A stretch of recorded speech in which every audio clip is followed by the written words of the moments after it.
Muy buenas tardes. Sí. Muchas gracias a la Junta Directiva del SEC por esta amable invitación, particularmente a don Gilbert Díaz, y les agradezco mucho a todos estar acá. Es de tarde, yo sé que están cansados, trataré de hacer esto lo menos aburrido posible. Bueno, ¿cuál es? Pero, ¿me escuchan mejor? Sí. ¿Cuál es el presente y futuro de la caja? La primera pregunta es,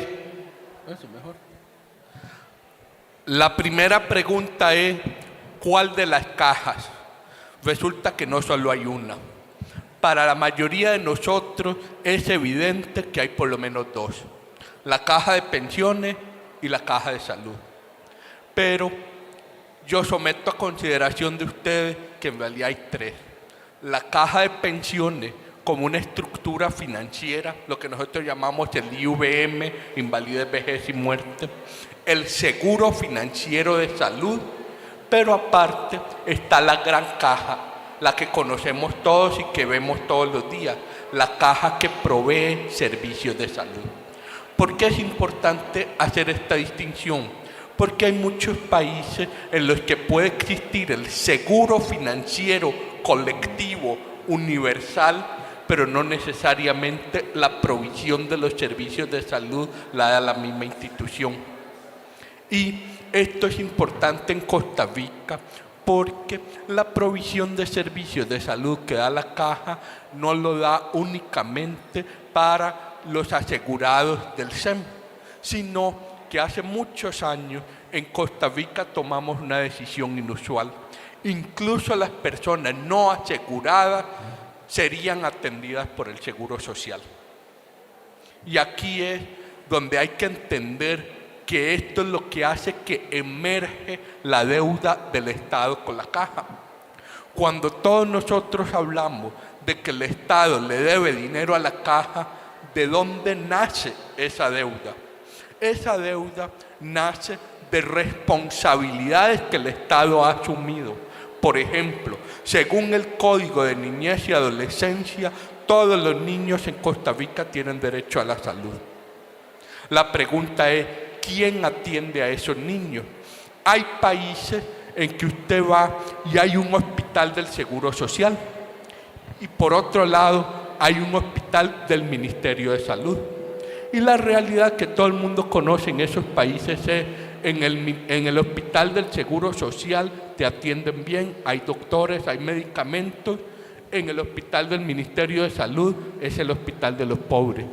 Ahí tenés suerte si hay medicina, los doctores no llegan o faltan, etcétera, etcétera, etcétera. ¿Cuál fue la decisión mágica que tomamos en Costa Rica? Dijimos, no queremos esa separación entre ricos y pobres, aunque en este caso sería más entre clase media y clase pobre. No la queremos. Queremos que a todos los niños se les atienda por igual. Pero ¿cuál es la consecuencia financiera práctica de esa decisión? Tiene que haber un reembolso del Estado a esa atención que la caja le dio a los niños. Y esa es la parte donde estamos fallando. Y tiene consecuencias importantes para entender ahora sí el futuro de las tres cajas, ¿verdad? O la gran caja, si lo prefieren así. ¿Por qué? Porque cuando estamos tratando de entender, ¿cuál es el devenir financiero de la caja? En realidad la caja tiene perfecta capacidad financiera y actuarial de atender a todos los asegurados. El tema es, si nosotros como país solidario que somos, como país que quiere un acceso universal a la seguridad social, tenemos que entender que la contribución estatal es importante y no podemos permitir que se siga acumulando la deuda. Y esa deuda, en mi criterio, tiene una legitimidad muy profunda. ¿Por qué? Porque además de estar codificado en artículos del Código de Niñez y otras leyes, aun si no está en una ley, la forma en que se tomó la decisión es mediante una junta tripartita que es el órgano máximo de la caja y toma las decisiones en consulta con los sectores sociales, sectores patronales, sector estatal. En mi criterio, la fortaleza histórica de la caja emana de esta consulta tripartita, este diálogo genuino. ¿Verdad? Y si me perdonan la palabra, hay diálogos pajosos. Se sientan todos a hablar y al final alguien tras bambalinas decide, un ministro decide. Así no es la caja. En la caja se sientan los 9 representantes, 3 de cada sector, social, empresarial, estatal, y las decisiones que se toman ahí durante 10, 12 horas y a veces hasta 15 horas en una semana, repartidas en 2 días, son vinculantes. Vean qué importante esa palabra, hay una vinculancia y esa vinculancia tiene legitimidad. Y por eso es tan grave que este gobierno, además de no pagarle a la caja y de no querer pagarle a la caja, ha tratado de destruir esta legitimidad sectorial. Ha desautorizado a los representantes legítimos de los sectores, los ha perseguido y los ha hostigado. ¿Por qué es que la caja es una institución extraordinaria y por qué es que hay que defenderla? Porque al igual que la educación pública, vienen a representar 2 estructuras de producción, me perdonan si aquí se me sale lo economista, 2 estructuras de producción que padecen de lo que se denomina en la jerga los costos Baumol. ¿Cuál es la lógica de los costos Baumol? El ejemplo que siempre doy es este. Imaginen un proceso industrial de zapatos. Usted empieza con una persona que puede hacer un par de zapatos al día. Esta persona poco a poco construye una serie de instrumentos y maquinaria que ahora le permiten hacer 10 zapatos al día. De esos 10 zapatos al día obtiene suficientes recursos para hacer una máquina aún más poderosa y ahora hace 100 zapatos al día. Y entonces los procesos industriales son susceptibles de esta modificación tecnológica que poco a poco te va haciendo mucho más productivo por hora persona. ¿Qué es el tema en educación y en salud? Que el maestro que tiene que dar una clase de 50 minutos de matemática hace 100 años, hoy llega y tiene que dar la misma clase de 50 minutos de matemática. De repente puede tener un montón de herramientas complementarias que le permitan impartir con mayor calidad. Y lo mismo le pasa a los doctores. Con un montón de herramientas secundarias, en general los profesionales de salud, con un montón de herramientas secundarias pueden aumentar la calidad del servicio de salud que proveen. Pero en última instancia, cuando usted va a un EVAI, siempre quiere que el doctor lo vea por lo menos 15 minutos. No podemos tener esta visión hiperproductiva de que ahora un doctor te ve en un par de minutos. Eso no existe. El doctor como mínimo te tiene que ver en 15 minutos, ¿verdad? Y esos límites inferiores a la productividad son muy condicionantes de cuán costoso es proveer salud y educación. Y eso es a nivel mundial y por eso está ese gráfico que les pongo ahí de los costos Baumol. Ustedes pueden ver las líneas que crecen extraordinariamente rápido, son las líneas de educación y de salud. ¿Por qué? Porque en el mundo entero lo que más crece en costos es la salud y la educación, porque son industrias especialmente susceptibles a los costos Baumol. ¿Y esto qué significa en términos prácticos? Número 1, significa que el grado de represión financiera que se ha planteado en años recientes al sector educación, al sector salud, va a contrapelo de la evolución natural de estas industrias. Y entonces que por algún lado habrá sacrificio. O vamos a sacrificar educación y salud, o tenemos que hacer un mayor sacrificio financiero para brindar los recursos que necesitan la educación y la salud. Y lo más interesante es que este grado de control de precios ocurre hasta en Estados Unidos. Estados Unidos, que es un lugar muchísimo más privatizado que Costa Rica, estaban preocupados porque los precios se les estaban saliendo de control. ¿Cómo lograron frenarlo? Esencialmente introduciendo una mucha mayor participación estatal, básicamente con plataformas de intercambio de los planes de compra, y lograron frenar los costos. Entonces vean qué interesante. Este problema de costos no es un problema público, es un problema estructural a las industrias, y más bien la solución para que el ciclo de costos no se salga de control, en realidad es la participación pública. Y esto es muy importante entenderlo ahora que parece haber actores políticos muy empeñados más bien en incrementar significativamente la participación privada en los sectores de salud y de educación. Sí, la educación privada y la salud privada pueden ser un complemento interesante en algunos puntos muy específicos a la operación pública, pero no pueden ser jamás sustitutos.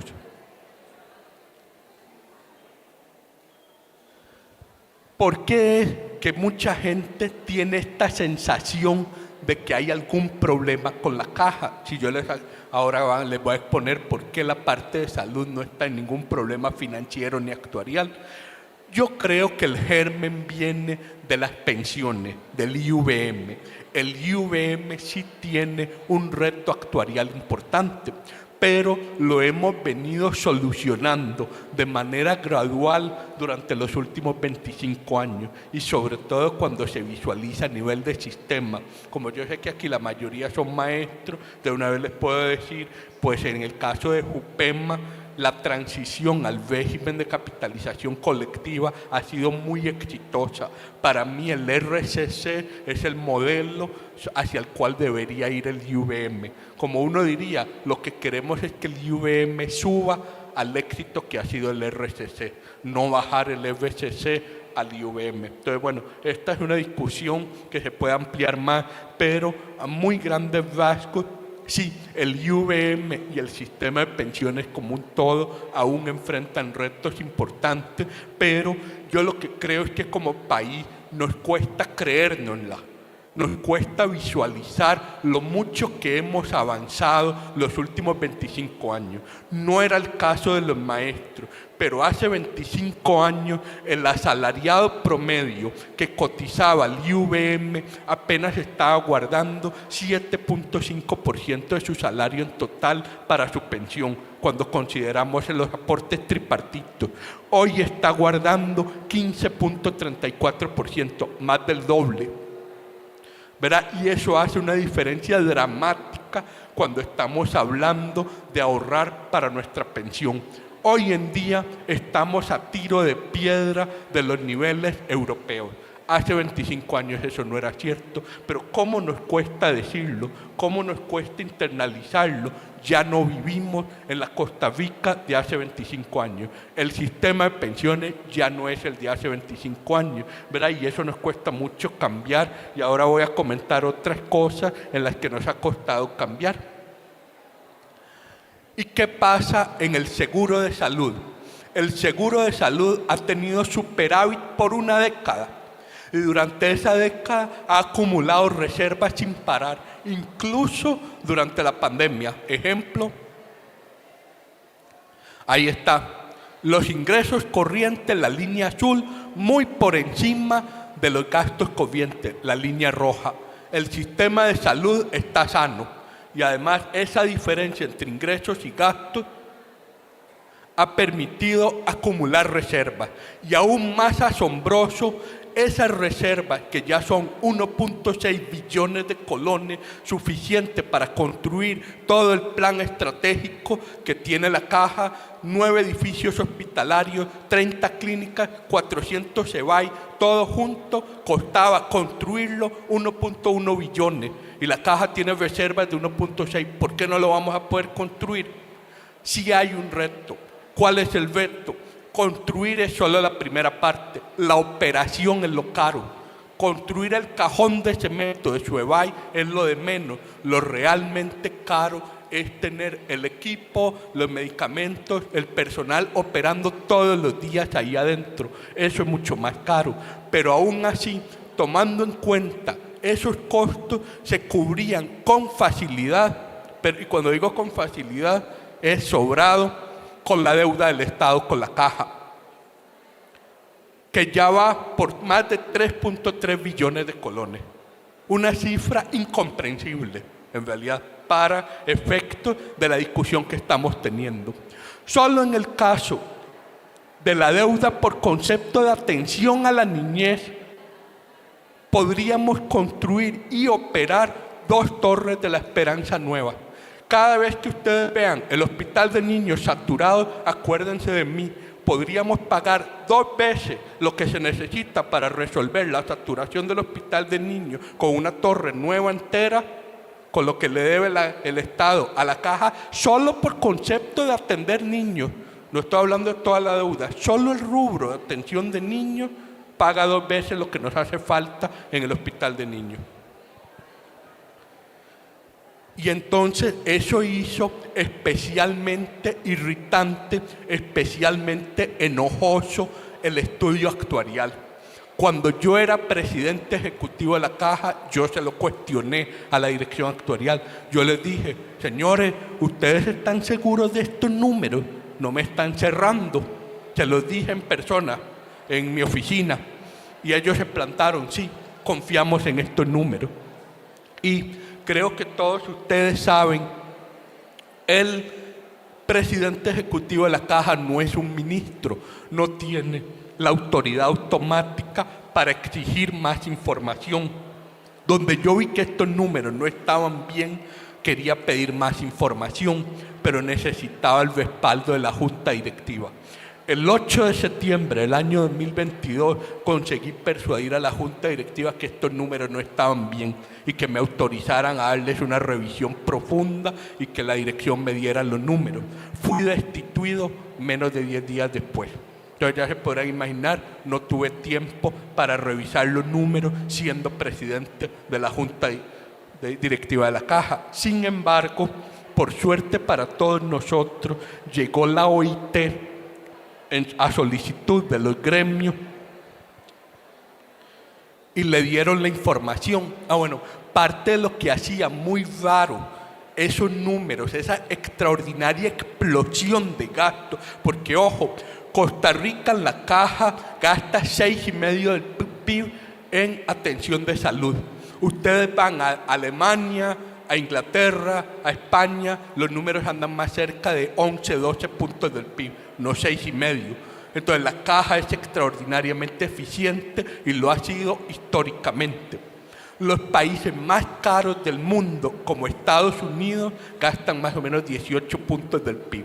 La dirección actuarial estaba calculando que en menos de 15 años Costa Rica iba a estar gastando 21 puntos del PIB, lo cual no tenía ningún sentido. Era el triple de lo que ahora.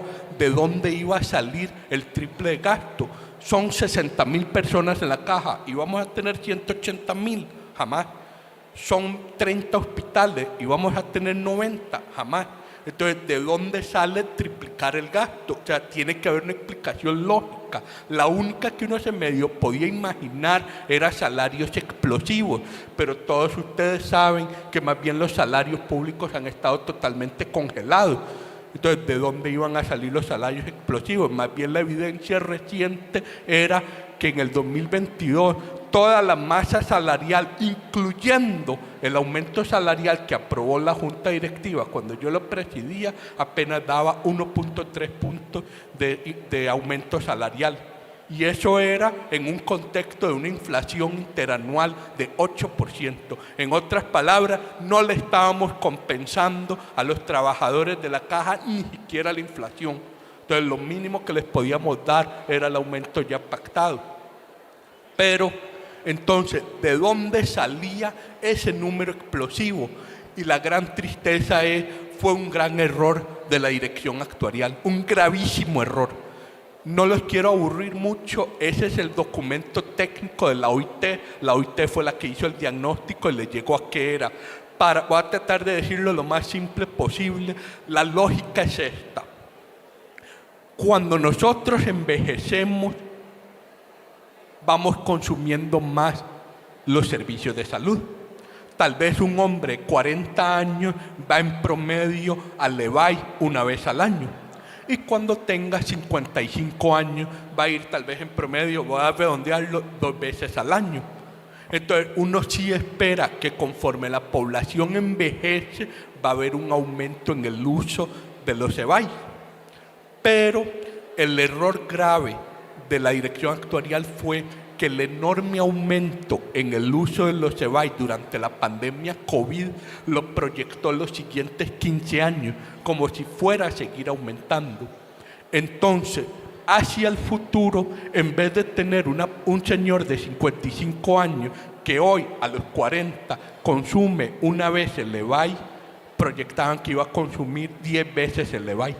Entonces, claro, ese gigantesco incremento en el uso, en la intensidad de uso de los servicios de salud, por supuesto que terminaba proyectando un aumento explosivo en el gasto de la caja. Esto simplemente no va a pasar. Sí va a haber un aumento importante en el gasto de la caja. Yo estimo que el gasto de salud de la caja va a pasar de 6,5 hoy a un poquito menos de 8 en el futuro, en los próximos 15 años. Pero es muy diferente hablar de 6,5 a 8 a, como calculó la dirección actuarial, de 6,5 a 22. ¿Verdad? Son día y noche esas dos situaciones. ¿Qué es lo que podemos hacer en la caja? Para mí, las 3 grandes líneas siempre han sido: hay que mejorar los servicios, sí, la gente merece un mejor servicio en todos sentidos, sí, ese es un gran reto que tiene la caja. 2, hay que mantener el control del gasto. Me parece que para la gente era muy importante esa credibilidad en el control del gasto. Y 3, hay que administrar mejor los activos, una administración más profesional. Y ahí estoy hablando de administración de activos financieros y administración de activos físicos, ¿verdad? Hay que hacerlo cada vez más sofisticado. Podría dar muchos ejemplos, pero me va a quedar sin tiempo. Lo más importante en el corto plazo, así como para cerrar la idea más crítica acá, es lo siguiente. Vean, no les podemos mentir a ustedes. Arreglar las listas de espera es muy difícil cuando estamos hablando de las listas de espera hacia los especialistas. ¿Por qué es tan difícil arreglar esa lista de espera? Porque tenemos un rezago muy importante en la cantidad de médicos especialistas, sobre todo en las listas de espera más críticas como ortopedia. De manera muy resumida, tenemos muy pocos ortopedistas. Y ustedes me van a decir, ¿por qué tenemos pocos ortopedistas? 2 razones. Una, porque en Costa Rica el único que entrena especialistas es la caja. Y durante muchos años la caja entrenaba especialistas que la caja necesitaba. Pero el sector privado y otros sectores como el INS han ido creciendo mucho. Entonces, ¿qué pasa? El INS ahora necesita un montón de ortopedistas, pero no los formó, se llevó los de la caja. Entonces, claro, hay un desfase entre la necesidad país de especialistas y la necesidad caja de especialistas. Ya nos dimos cuenta que este desfase existe, pero arreglarlo toma 10 a 15 años. Entonces me va a decir, ¿por qué tanto? Bueno, ¿cuánto creen ustedes que dura uno formando un nuevo especialista? Si agarramos a un buen muchacho mañana y lo empezamos a formar, yéndonos muy bien, está listo en unos 8 a 10 años. Entonces, por eso cuesta mucho arreglar el desfase en especialidades. Pero hay una lista de espera que yo estoy convencido que en el transcurso de este gobierno ya se podía resolver. Y es lo que yo llamo la primera lista de espera. ¿Y cuál es la primera lista de espera? Tener que ir a Levi's a las 3 de la mañana, porque si voy más tarde ya no hay campo. Esa lista de espera es inaceptable. ¿Y saben qué? Esa lista de espera sí se puede arreglar. ¿Y por qué es que sí se puede arreglar? Porque la caja tiene plata. Pero ustedes me van a decir, pero suave, los especialistas con plata, no, los especialistas no se pueden arreglar con plata. ¿Por qué no se puede arreglar lo de los especialistas con plata? Porque hay que formarlos, no los tenemos. Pero vean qué interesante, los CEBAI no necesitan especialistas, necesitan médicos generales, y los médicos generales sí los tenemos. Entonces mi estrategia era, vea, si ni siquiera con toda la plata del mundo puedo arreglar el problema de los especialistas, por lo menos no durante 10 años, entonces arreglemos el que sí se puede arreglar, los CEBAI. Hagamos 400 CEBAI, que como mínimo es la brecha que ya está identificada. Tenemos 1050 CEBAI. Yo estoy bastante seguro que con 1450 CEBAI podríamos resolver el 80% del problema. Siempre va a quedar una parte, pero resolver la inmensa mayoría del problema, y sí se puede hacer.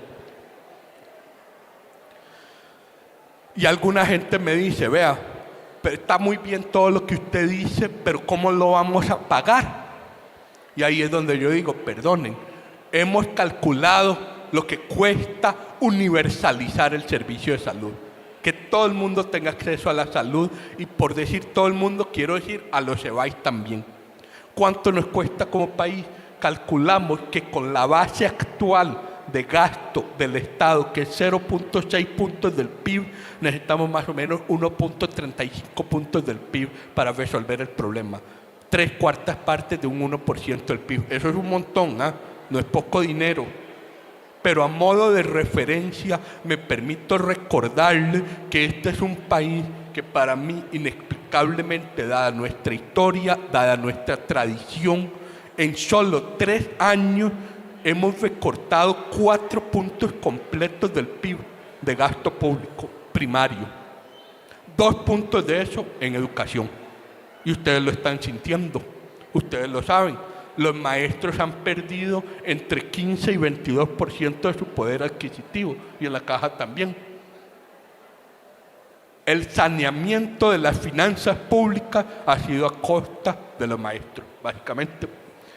Pero, entonces, si somos un país que ha adquirido tanto espacio fiscal en apenas 3 años, la pregunta que nos tenemos que hacer es, ¿para qué es que lo queremos? Y yo sí creo que es una gran oportunidad de decir, no, miren, ya hicimos el sacrificio, tenemos que replantear ahora sí en qué vamos a gastar, cuáles son nuestras prioridades, ¿verdad? Y 2 prioridades obvias, educación y salud. Y ahí es donde de nuevo yo sí sentía que no era lógico, teniendo la caja sus propios recursos financieros, ¿verdad? Lo que les dije, 1.6 billones. No era lógico aplicar presión a Hacienda para que se lo diera a la caja. Era mucho más lógico que Hacienda priorizara por ahora, por ejemplo, seguridad pública. Todos sabemos que ahí afuera están aumentando los homicidios 45% en solo un año. En otros países sería una tragedia tener un aumento de 45% durante una década. Aquí lo tuvimos en un solo año, 45%. Traducción de eso, vamos a pasar de 600 muertos a más de 900 muertos por homicidio en solo un año. Y además del gasto en seguridad, es prioritario el gasto en educación. Hay que salir del apagón educativo causado por la pandemia. Y eso solo se puede hacer con inversión. Y usted me va a decir, ¿y salud? Tranquilos, mi plan siempre fue que la caja aguanta. La caja aguantaba, y así se lo expuse al señor presidente el año pasado. No lo estoy diciendo ahora, se lo expuse a él hace más de un año. Le dije, vea, presidente, la caja aguanta. La caja tiene 1.6 billones. Aguanta, nosotros arrancamos. Lo que necesito es la garantía de que si la caja arranca y pone la maquinaria a andar, usted me va a pagar en 5 a 10 años. Y eso es el plan. Es un plan de 10 años. No me pague ya, váyame pagando a poquito y me paga el grueso de 5 a 10 años en el futuro. ¿Para qué? Para aflojar la presión y que se invirtiera más en educación y en seguridad. Pero necesitábamos una visión país Una idea donde se establecen claramente las prioridades, se intuye dónde están los recursos y dónde van a estar en el futuro, y entonces colectivamente podemos tomar muchas mejores decisiones. Soy de la convicción que en este esquema sí podíamos lograr la universalización de pensiones y la universalización de salud, y que podíamos liberar los recursos suficientes para fortalecer la educación y fortalecer la seguridad. Y bueno, sigo convencido de que eso se puede. Lo que no sé es cómo convencemos al gobierno de que sí se puede. Muchísimas gracias.